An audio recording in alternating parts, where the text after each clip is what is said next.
How's it going, everybody? I'm Steve, and welcome back. So tonight I want to talk about my top 10 low-budget box office smash hits. I wanted to do this idea for quite a while, just talking about basically like American films that were made for really low budget, ended up kind of blowing up at the box office. Basically I was going to do some other films that were like out overseas. It's hard to kind of get the numbers right on those. I wanted to do everything that was like made for under $1 million. So I want to give basically a shout out here to one film that was a smash hit, but it was actually an Australian film, and I'm talking about Mad Max. This was in 1979. It says basically what I wrote down was it says 400,000 Australian, but it said it made like 100 million US. So it's hard to say what it made overall, like overseas. Just what Australian dollars, how that kind of translates to US dollars. All right, so before I get started, let me know in the comments. Let me know some of your favorite low-budget films. Obviously, something made in 2025. A lot of low-budget films might be $1 million now. Obviously you can make films with like iPhone, basically really cheap, but it may not necessarily do great at the box office. I know there was something a couple years ago by a YouTuber that was made, and a lot of younger people really loved it. It didn't necessarily translate as well to people my age, but I know a lot of people loved it, and it's kind of that thing for like 20-something-year-olds, maybe 30-something-year-olds that really love. So starting at number 10, this is actually from the Criterion Collection. It's from 1969. It's spine number 545, and the movie is Easy Rider. This movie was obviously directed by Dennis Hopper. He's actually a star in the movie as well. It has Peter Fonda. Jack Nicholson's in this movie as well.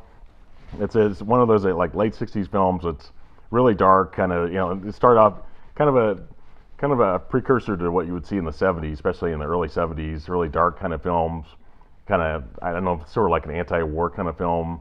A lot of great music in this movie too, but this movie was, it said it was made for 400,000 and it made 60 million at the box office. So classic movie. Like I said, if you don't have this on the Criterion Collection, it's a must-own. All right, so I forgot to mention I'm doing these from least rewatchable to most rewatchable. So I'm not saying that this one's necessarily better than number 10, but it's one I like to watch a little bit more. But so at number 9, this one's from 2004. It's from director Jared Hess. The movie is Napoleon Dynamite. This movie's a lot of fun. This one was made for 400,000, made 46 million at the box office. It's starring John Heder and looks like John Grice or Grease. Obviously, if you know Uncle Rico, I love some of the quotes in the movie. Are really great. Save Pedro, that whole thing. So much fun. It's one I had not watched in a long time until I bought it like a couple years ago again.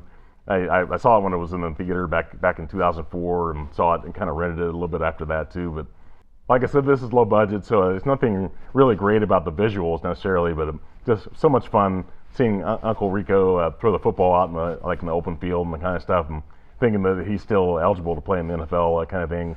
All right, so number 8, this one's actually made in 1996. It's from director Doug Liman. And the movie is Swingers. This one's so much fun. It's starring Jon Favreau and Vince Vaughn. It has Ron Livingston. If you ever seen Office Space, he's in that movie. Heather Grant's in this movie as well. Just so much fun. This was made for 250,000, made 400 million at the box office, a little bit over that amount.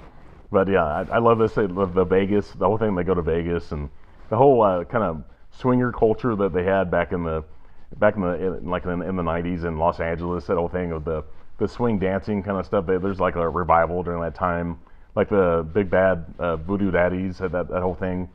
Okay, so at number 7, if you know a lot of studios, they'll give young directors a big shot basically to do like a horror film, because they know horror films are made for a really low budget and then they can make big returns because they're really popular. This one was actually made from director Sean S. Cunningham, and it was done in 1980. And the movie is Friday the 13th. This movie's really interesting. It has Betsy Palmer's in this movie. She was kind of a big, well-known actor at the time.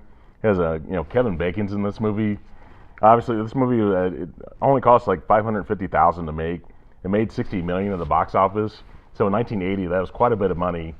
So I think that this movie's a lot of fun. Obviously, the franchise got a little bit more fun, basically in part 2 and then after that. But it's really unique. A lot of people know the kind of the spoiler in this movie. I'm not really saying it here, but for anybody that hasn't seen it, but obviously it's not quite what you would think. Okay, so at number 6, this one was actually released in 1974. It's from director Tobe Hooper, and the movie is the Texas Chainsaw Massacre. This one was actually made for like 140,000. It made like 31 million at the box office. I think a lot of people that were involved in this movie have passed away now. It has a Marilyn Burns. She plays one of the early final girls. It has Gunnar Hansen. He played Leatherface in the movie. Yeah, this movie spawned several sequels and remakes and reboots and all that stuff. But it's a lot of fun. I think for the budget, it was really scary at the time. I think it's really kind of eerie. I think what they did, basically what they don't show on screen is what really kind of scares you in a lot of ways. And a lot of movies now, you have to make them really gory. But okay, so number 5, this one was released in 1973. It's from director George Lucas, and the movie is American Graffiti. This one was made for a little over 700,000, made 140 million at the theater.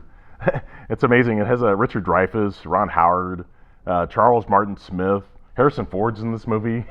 It's so much fun. Francis Ford Coppola had challenged George Lucas to make something really basic, not science fiction based, like a THX 1138. Do something really basic. George Lucas loves cars and that kind of thing, and racing, that kind of thing, and that's what this movie is definitely based on that.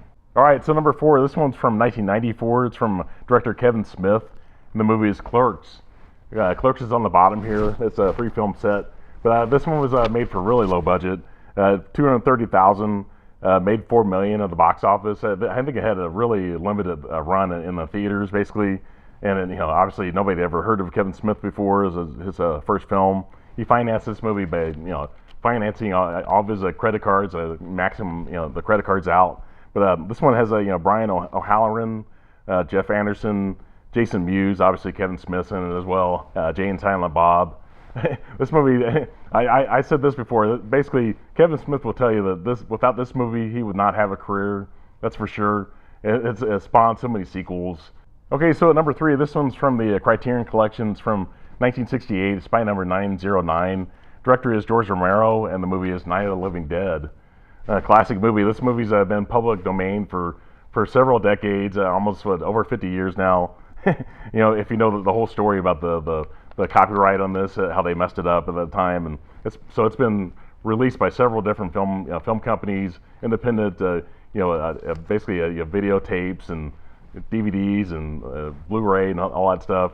And that's the reason why you see it everywhere. But Criterion decided to do kind of like the official release, I think, and they have this on the Blu-ray and 4K as well. But obviously it has Dwayne Jones, Judith O'Dea. Just a classic movie. This movie was made for 125,000 and made 30 million at the box office. I think it may have been. I don't know if it was rated R or if it was. I think it was rated R at the time. I don't think you can do a lot of unrated films at the time.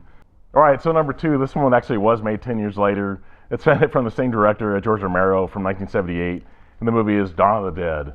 Now, I like this one even more than Night of the Living Dead, obviously, but I had to put them back to back. But this one was made for around 640,000. Made 66 million at a theater.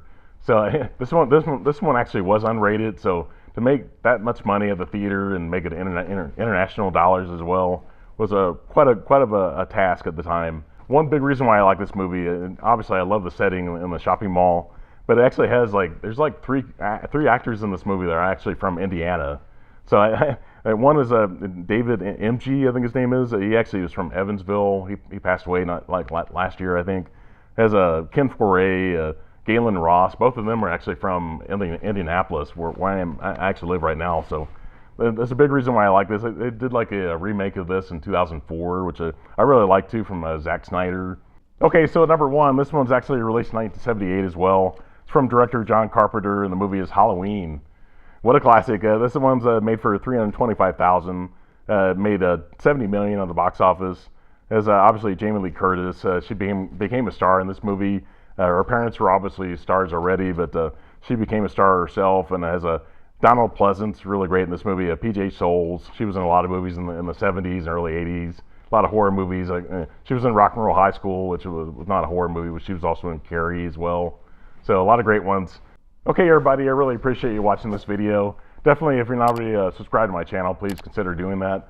Please put a thumbs up on this video. Everybody have a great one.